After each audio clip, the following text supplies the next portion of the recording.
Hello friends, स्वागत है हमारे यूट्यूब चैनल में आपका। CISF कांस्टेबल ट्रेड्समैन री मेडिकल स्टार्ट हो रहे हैं। 12 अक्टूबर से री मेडिकल स्टार्ट होने जा रहे हैं। इसके अलावा CPO सब इंस्पेक्टर के मेडिकल डिटेल मेडिकल स्टार्ट होने जा रहे हैं। मेडिकल गाइडलाइन क्या कहती है? Medical guideline government of India, ministry of home affairs, police division 2 guidelines for recruitment medical examination in central armed police forces and Assam rifles. आप BSF में, ITBP में, CISF में ट्रेड्समैन की भर्ती देख रहे हो या CAPF सहायक कमांडेंट की आप भर्ती देखने जा रहे हो, आपका रिवाइज्ड गाइडलाइन मई 2015 में लागू हुआ था। उसके अकॉर्डिंग आपका मेडिकल होता है। कंप्लीट मेडिकल गाइडलाइन आपको पढ़ना चाहिए, विशेष रूप से हमारे CPO सब इंस्पेक्टर के जो साथी हैं उनको। अब मेडिकल गाइडलाइन क्या कहती है, इसको फिर से रिवाइज इसको कर दिया गया है। और अभी हम बात करेंगे कि जो हमारे CISF के साथी हैं जिनका री मेडिकल, देखिए री मेडिकल में अभी क्या हो गया है कि री मेडिकल नेक्स्ट डे यानी कि 24 आवर्स में ही री मेडिकल आपको दिया जा रहा है। ऐसा दो भर्तियां ऐसी हो चुकी हैं जिसमें 24 आवर्स में री मेडिकल मिल रहा है। वो कौन सी हुई? सबसे पहले ITBP कांस्टेबल ट्रेड्समैन की भर्ती हुई, उसके बाद ITBP कांस्टेबल ड्राइवर की भर्ती हो गई। उसमें छोटे छोटे पॉइंट्स थे जैसा कि टैटू, ओवरवेट, अंडरवेट, BP के पॉइंट्स, कैरिंग, नॉकनी, ये सब जितना भी था, इस तरह के बहुत सारे पॉइंट्स जो थे, जिसमें पुराना स्कीम में आपको लगभग 60 डेज मिल जाता था। जैसे CISF ट्रेड्समैन की हम बात करें तो इसमें पुराना स्कीम में ही मेडिकल हुआ है। री मेडिकल के लिए 15 दिन का समय दिया गया। लगभग 28 अगस्त के आसपास कंप्लीट हुआ था डिटेल मेडिकल, और उसके बाद 15 दिन का समय लास्ट कैंडिडेट को मिलता है। और अभी 12 से री मेडिकल होने जा रहे हैं। थोड़ा जल्दी हो गया लेकिन फिर भी समय मिला है, लगभग 40 दिन तो मिला है लास्ट कैंडिडेट को। तो 40 दिन में देखिए वेट का पॉइंट है तो वेट कवर कर सकते हैं 40 दिन में, लेकिन 24 आवर्स में ही री मेडिकल आ गया तो चेक, मतलब कि जो वेट का पॉइंट है तो वेट कैसे कम होगा आप खुद समझ सकते हैं। आपका कैरिंग एंगल है तो क्या एक्सरसाइज आप करेंगे, आपका फ्लैट फुट है तो कितना एक्सरसाइज आप कर सकते हैं। हीमोग्लोबिन जैसे पॉइंट जो थे उनमें ITBP कांस्टेबल ट्रेड्समैन में, ड्राइवर में कैंडिडेट्स आउट हुए, ब्लड प्रेशर में आउट हुए। अब हमारे जो साथी हैं वो ये कहते हैं, CISF के जो कैंडिडेट्स हैं वो कहते हैं कि मेरा री मेडिकल है तो री मेडिकल में किस तरीके से चेक होगा, री मेडिकल के बारे में मेडिकल गाइडलाइन क्या कहती है उसको देखिए हम बात करते हैं।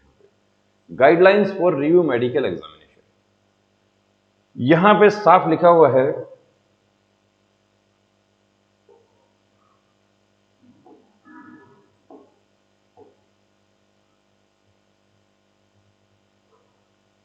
यहां देखिए, candidates declared unfit during initial medical examination will be subjected to review medical examination if they prefer to appeal against initial medical examination. The appeal should be submitted in prescribed proforma as given in annexure 4। ये अभी system जो है ये खत्म हो गया है, लेकिन CISF की भर्ती में लागू हुआ। CISF में a guideline so as to reach the appellate authority within a period of 15 days from the date of medical examination। ये 30 मई 2021 से इसको भी रिवाइज कर दिया गया है, लेकिन CISF ने इसको लागू नहीं किया था। CISF ने यही जो 15 डेज में अपील करना है, अब अपील कर दिया, अपील एक्सेप्ट हो गई। कुछ हमारे साथी ऐसे भी हैं जिनका अपील रिजेक्ट भी हो गया।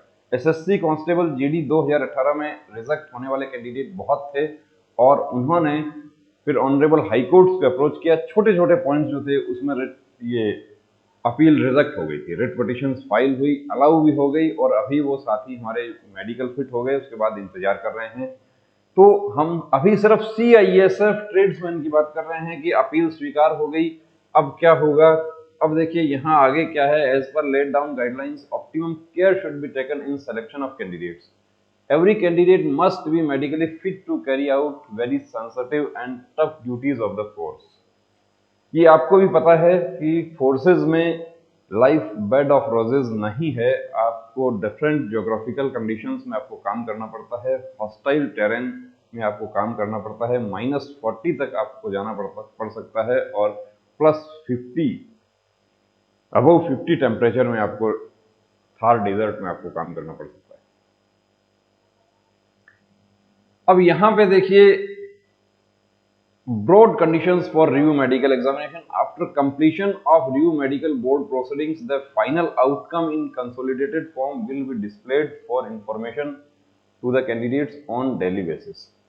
Ordinarily, there is no right to appeal against the findings of recruitment medical officer or initial medical board, but if government are satisfied on the evidence placed before them by the candidate concerned of the possibility of an error of judgment.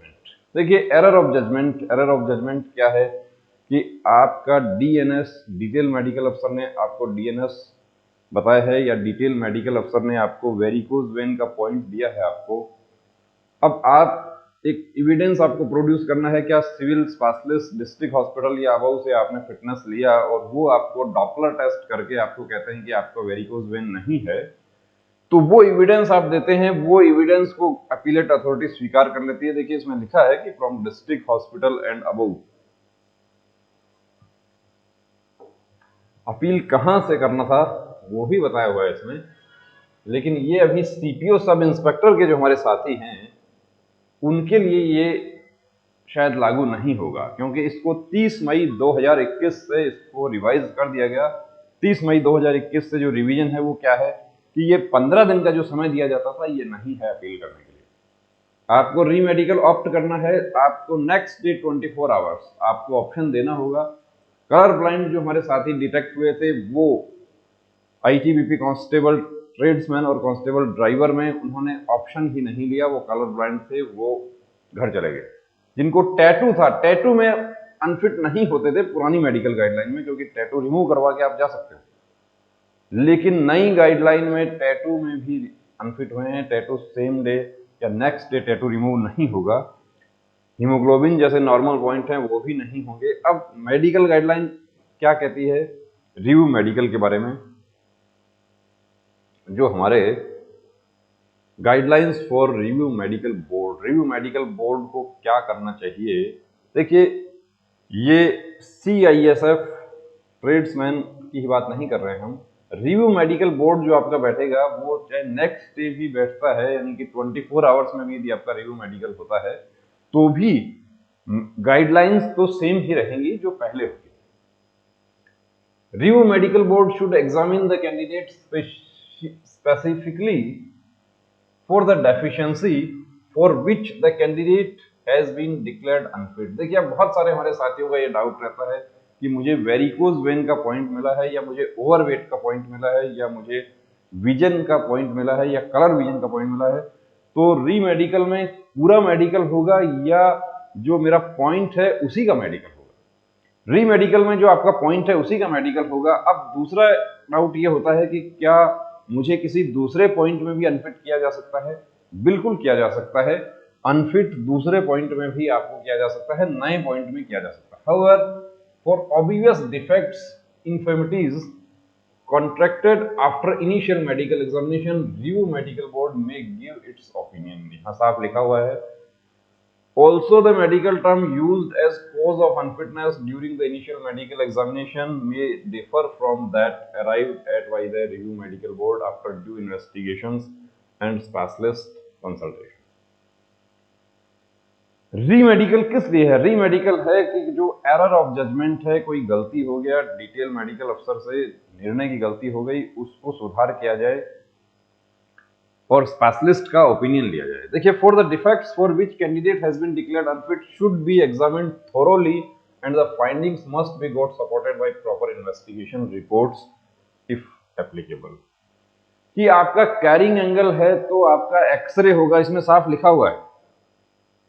आपका scoliosis है, आपका x ray होगा। आपका varicose vein है, आपका colour Doppler test होगा। आपको hydroxyl varicocele का प्रॉब्लम है, आपको अल्ट्रासाउंड उसका होगा। ये साफ लिखा हुआ है। बिना अल्ट्रासाउंड के या बिना, देखिए few examples are being cited for the guidance of review medical examination. यहां पर लिखा है पहला पॉइंट जो है ये है, in any cardiac case like valvular defects ECG echocardiogram must be carried out. In cases of suspected lesion of chest like Heeler lymphocytes class, ये जो है एक्सरे चेस्ट ये किया जाएगा। तो ये सारे पॉइंट्स है। यहां पर देखिए पूरा वेरिकोज वेन के बारे में बताया गया है, वेस्कुलर मालफॉर्मेशंस एक्सेट्रा, कलर डॉपलर।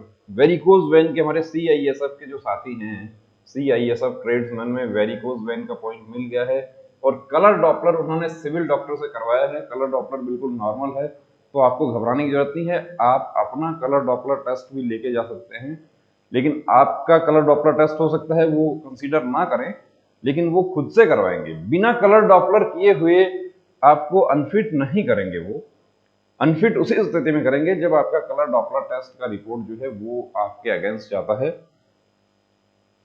इसके अलावा और पॉइंट देखते हैं। देखिए आई सर्जरी, आई वाले जो हमारे साथी होते हैं कहते हैं मैं क्या ले मेरा 6/18 है, क्या मुझे लेजर करवा लेना चाहिए?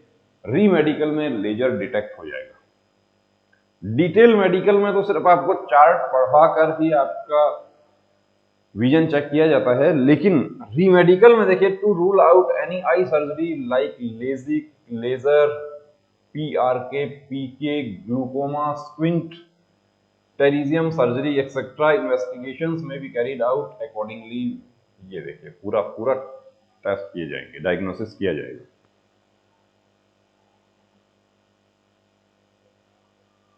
अब ये देखिए हाइपरटेंशन और टैकीकार्डिया, ब्लड प्रेशर जो है वो आपका 140 से ऊपर जा रहा है और 100 से नीचे आ रहा है, या 60 से नीचे आ रहा है और 90 से ऊपर जा रहा है, वहां आपको परेशानी हो जाएगी।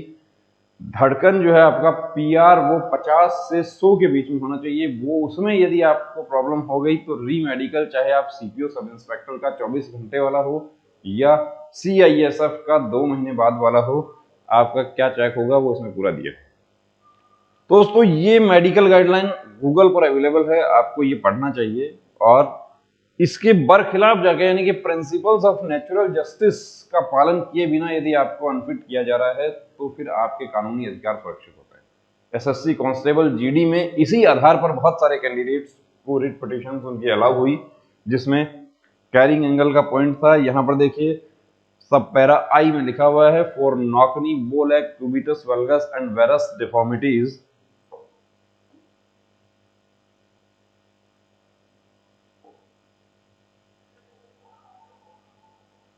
X ray plate with finding should be attached, साफ लिखा है यहाँ पे, लेकिन बिना एक्सरे किए हुए किसी को यदि अनफिट कर दिया गया तो वो ऑनरेबल हाई कोर्ट्स में रिट पिटीशन फाइल की, और उसके आधार पर दांत का देखिए, दांत वाले जो हैं उसमें सब पैरा के for case of dental points less than 14 OPG should be carried out, यानी दांत का एक्सरे किया जाएगा। तो हमारे CISF कांस्टेबल ट्रेड्समैन के तमाम वो साथी जो 12 तारीख से जिनका री मेडिकल है, उनको घबराना नहीं है। आपको सिविल डॉक्टर ने फिटनेस दिया है तो आपके फिट होने के चांसेस बहुत ज्यादा बढ़ जाते हैं, और यदि वाकई प्रॉब्लम है तो देखिए आप फिट नहीं हो पाएंगे, क्योंकि सिविल डॉक्टर फिटनेस देखते हैं सिविल के हिसाब से, और फोर्स के मेडिकल अफसर आपकी सूटेबिलिटी तय करते हैं according two forces medical guidelines.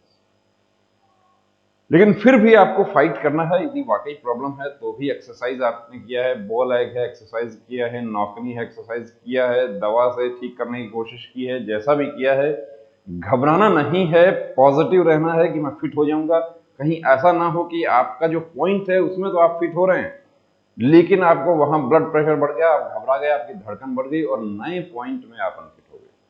तो दोस्तों रुकना नहीं, थमना नहीं, ठानना है, वर्दी को हर हाल में पाना है। जय हिंद।